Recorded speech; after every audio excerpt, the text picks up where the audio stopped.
कभी भगवान से कुछ मांगते नहीं, उनकी पूरी जिम्मेवारी भगवान स्वयं ले लेते हैं। यदि तुम भजन करने वाले हो तो तुम्हारी निंदा होगी पक्का।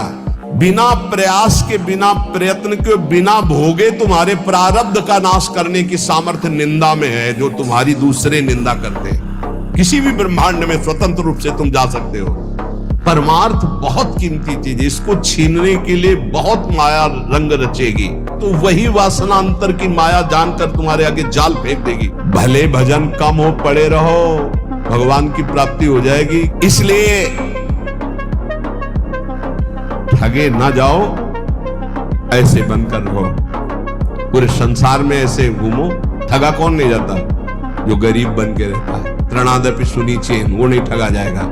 जो बड़ा बन के चलेगा वो ठगा जाएगा, पक्का समझ लेना। हमारी भाषा समझ लो। कहे भगवान अब कहां गया, क्यों नहीं बचाया इनको, क्यों बचाए? उस समय जब उपदेश कर रहे थे कि ऐसा नहीं करना, तब तूने माना, नहीं माना तो भोग। तो बोले दया क्यों नहीं है? दया इसलिए नहीं कि असली वाले को जलन नहीं होगी और नकली वाला बचेगा नहीं। क्या ये नकली है, यही जलेगा। असली जो भगवान का अंश है उसमें कोई ताप नहीं लगता। भगवान का अंश जीव है, भगवान ये जानते इसलिए दया नहीं करते। अब कोई सही ढंग से चले और फिर उसके कपड़े में भी खरोच आने की बात होगी तो भगवान नहीं आने देंगे। और तुम दूसरों के शरीरों को भून भून के चटनी के साथ खाओ तो बिना चटनी के आग तुम्हें भून देगी। हमारी बातें बुरी लगेगी लेकिन लिख लो, बिल्कुल फायर विकेट तब आएगी जब भून के तैयार हो जाओगे। पहले बूंद नहीं पानी मिलेगा, क्योंकि तुमने चटनी लगा के खाया है। वो अग्निदेव बिना चटनी के तुम्हें खा जाएंगे, क्योंकि वही अग्नि भगवान का स्वरूप है। इसीलिए कहते हैं कि होश में ये मांस खाना, मदिरा पीना, व्यभिचार करना, पापाचरण करना बंद कर दो। प्रभु अभी तक जो हुआ हुआ, अब लो नसानी, अब ना सही हो, नहीं खतरे में हो तुम पक्का। तुम्हें नहीं दिखाई दे रहा है, कोई अविनाशी शरीर नहीं तुम्हारा। जो भगवान का भजन करते हैं, कभी भगवान से कुछ मांगते नहीं, उनकी पूरी जिम्मेवारी भगवान स्वयं ले लेते हैं। अगर तुम मांगना ही है तो भगवान से भजन मांगो, भजन कि मेरा निरंतर भजन बनता रहे। तुम अल्पज्ञ हो, भजन के सिवा और जो भी मांगोगे वो धोखा हो जाएगा, कोई लाभ नहीं है। यदि तुम भजन करने वाले हो तो तुम्हारी निंदा होगी पक्का। भीतर ही भीतर जब निंदा हो तो प्रसन्न होना, उससे कभी शत्रुता मत करना, क्योंकि वो निंदा करने वाला कृपा करके भगवत प्राप्ति में जो बाधक पाप है उसको वो ले रहा है। बिना प्रयास के, बिना प्रयत्न के, बिना भोगे तुम्हारे प्रारब्ध का नाश करने की सामर्थ्य निंदा में है, जो तुम्हारी दूसरे निंदा करते हैं। बड़े कृपालु हैं। इसलिए निंदक को परम सहायक मित्र मानना चाहिए। इसलिए धन्य है, प्रणाम है, स्वस्थ रहे निंदक, अंतिम में उनको भगवत प्राप्ति हो, क्योंकि हमें भगवत प्राप्ति में बड़ा सहयोग किए। निंदा करने वाले महान मित्र हैं, जो हमारे प्रारब्ध को बिना भोगे वो काट देते हैं।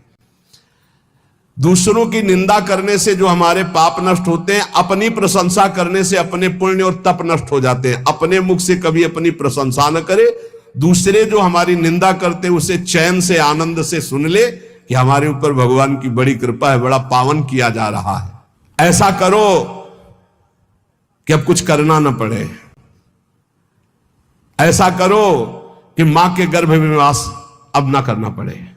ऐसा करो कि मनुष्य जन्म अभी आखिरी जन्म हो और हम श्री भगवान को प्राप्त हो जाएं। अगर माली से संबंध रखोगे तो पुष्प वाटिका का कोई भी फूल तुम चयन कर सकते हो।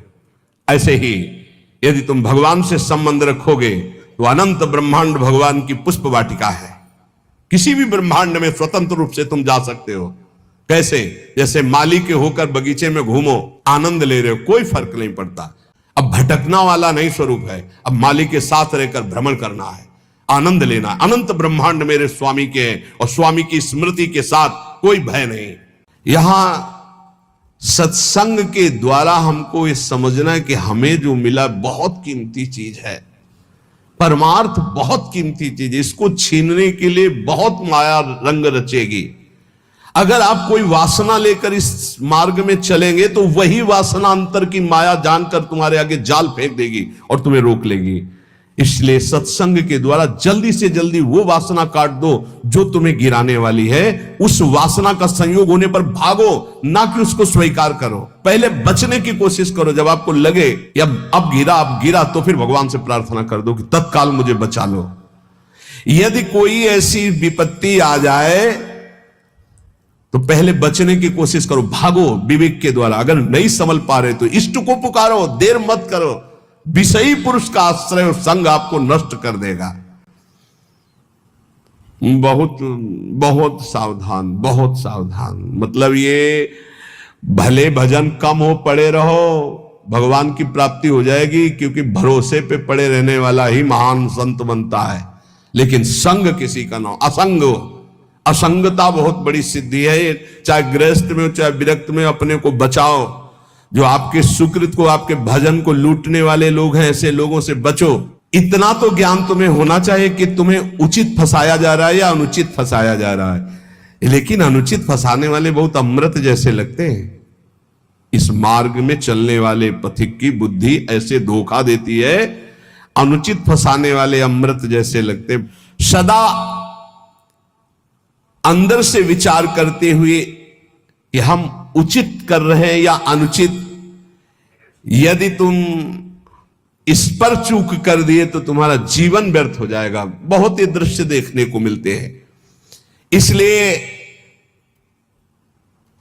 ठगे ना जाओ, ऐसे बनकर रहो। पूरे संसार में ऐसे घूमो। ठगा कौन नहीं जाता? जो गरीब बन के रहता है। त्रणादपि सुनीचेन, वो नहीं ठगा जाएगा। जो बड़ा बन के चलेगा वो ठगा जाएगा, पक्का समझ लेना। इसलिए ठग लोगों से सावधान। काम, क्रोध, लोभ, मोह, मद, मत्सर, ये ठग है। बहुत बुरी तरह ठगा जाता है, बहुत बुरी तरह।